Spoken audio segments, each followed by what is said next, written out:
hello once again. Welcome to the Defender Roundtable, where we're talking about some of the hottest topics. And this week, this close to the election, we are talking about the big lies the Republicans tell about Kamala Harris. We are dispelling some of these myths, and we want to jump right in it. I know we all have we've been listening to this, we've been following. Let's jump right in. Terrence, what do you say? I just say, give me a break. I mean, we hear like the one that's killing me the most is that Kamala Harris is not a black woman. I mean, this is just ridiculous. And what kills me about it is that this all started with Donald Trump, and we know that he's a liar. So why would you take anything that he has to say with any credence at all? I mean, this woman, her mother is Asian, Indian. Her dad is a Jamaican descent. He's a black man, and we've seen pictures. We know this. I mean, this is well documented. What are we talking about? I mean, but you have so many people. What's killing me is that black people are buying into this. I mean, we heard Janet Jackson of all people, Janet freaking Jackson, question this, and you're like, "Come on, sister." I'm like, she goes to Howard, she pledges the Alpha Kappa Alpha Sorority Incorporated. I mean, and she said she knew the answer, what you're supposed to say when you say God is good. She knew that the reply all the time. That's blackness right there. It's just like they're looking for something to just hold on to talk about her negatively. Laura, I know one of your issues is the DEI hire, right? Yeah, a lot of people think that she's only qualified because of the DEI strategy, and so we hear it being a buzzword where people are polarizing and they're weaponizing the term. And so DEI basically just gives people like us a pathway to success, where if we didn't have it, we wouldn't be able to have or be in these positions, right? So sometimes when I hear people say that she's not qualified for those positions, I'm like, okay, you said that she is a Howard University alum. She graduated from the University of Southern California law school. She was a former district attorney. She was an attorney general. She was a United States senator, and she's the current vice president. In each and every one of those positions were not given. People had to elect her into those positions. So she was not appointed either. So her resume speaks for herself. Everything is false, false, false, false, false. They're just really trying to find something, and they can't pin it on her because she's good. She's squared. So I don't know what's wrong with people. They need help. Especially when you look at the fact that Trump was a game show host. Yeah. I know he wants to talk about all these businesses he had, but all the businesses he ran into the ground. We're going to talk a little bit more about her credentials in a moment. But Aswad, I know yours is that arrest. She threw black men in jail. Yeah, man. She threw all the brothers in jail. At least that's what we were told, and that's what we ran with. A whole lot of black folk ran with that, slandered her name when she was running for president a few years ago. Come to find out when they do a little bit of research that the exact opposite was true. And what's funny is folk were trying to tear her down. On one side of their mouth, they say she's too tough on crime, and the other side, they say she's too soft on crime. So, which one is it? But truth be told, as district attorney, she implemented what was called a back on track program to help young nonviolent offenders with education and job training. She did everything humanly possible to keep these first-time offenders out of jail.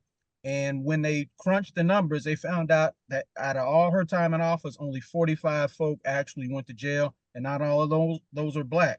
And that 45 is way less than tens of thousands, like we were told. Yeah.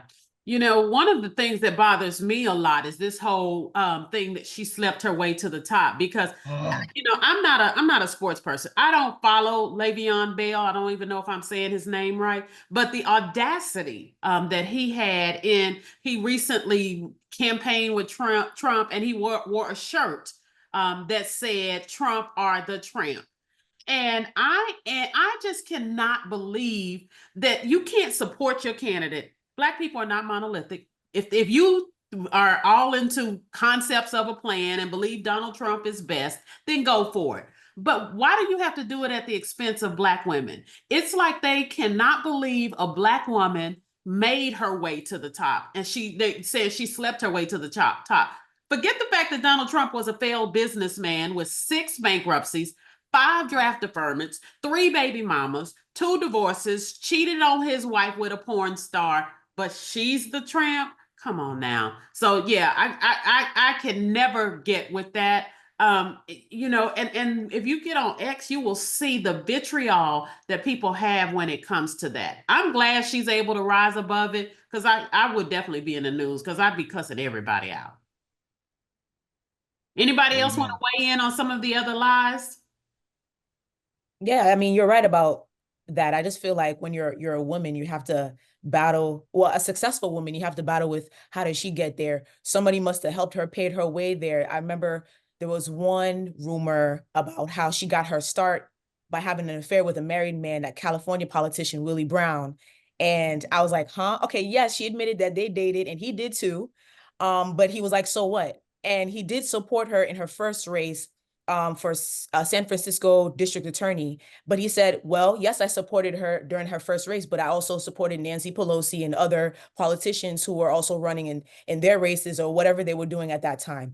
And he was since divorced and separated from his wife in 1982 when they were dating. And so, and then when she became attorney general, which was 2011 to 2017, she was already married to Doug since 2014. So the whole thing doesn't make any sense if you put the timelines together. Like, people are just lying out of their mouth for no reason, and she has to take all of this nonsense. I'm glad I'm not her.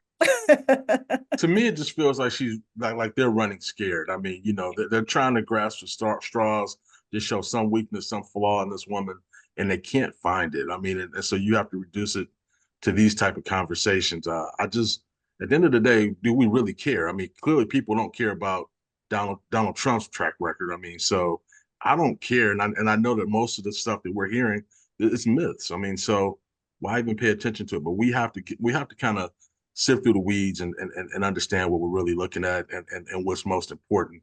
And most important is, can she lead this country? And all indications say that she can. Yeah, it Then they boils say down she's to. a Go ahead. Go ahead, Swat. they say she's a failed border czar, but she was never the border czar. She was just supposed to look into the root causes of immigration. They said she's not eligible to run because she's not from this country. You know, the same BS that they said about Barack Obama. But that's really saying something about what they think about Black people. They just don't see us as legitimately U.S. citizens. It says more about them than it does us or about Kamala Harris. It's indicative that Black women or Black people have to be better than just to be considered on the same level. And she is the most qualified person to ever run for the position of presidency in history, the most qualified based on her credentials. And they still continue to say things like this. Differentiate with her on her policies. If that's what you want to do, fine, but don't diminish her credentials, she has the ability to do. And we are going to be here to keep calling it out and shining attention. But hopefully it is almost all over. We are ready for this election to be over. I am ready to go back to boring existences where you didn't have to see what crazy thing our leaders said. So we'll keep you in the loop here at the Defender Roundtable. We're wrapping up now. We're out of time. Thank you so much, as always, for joining us, and we'll see you back here next week.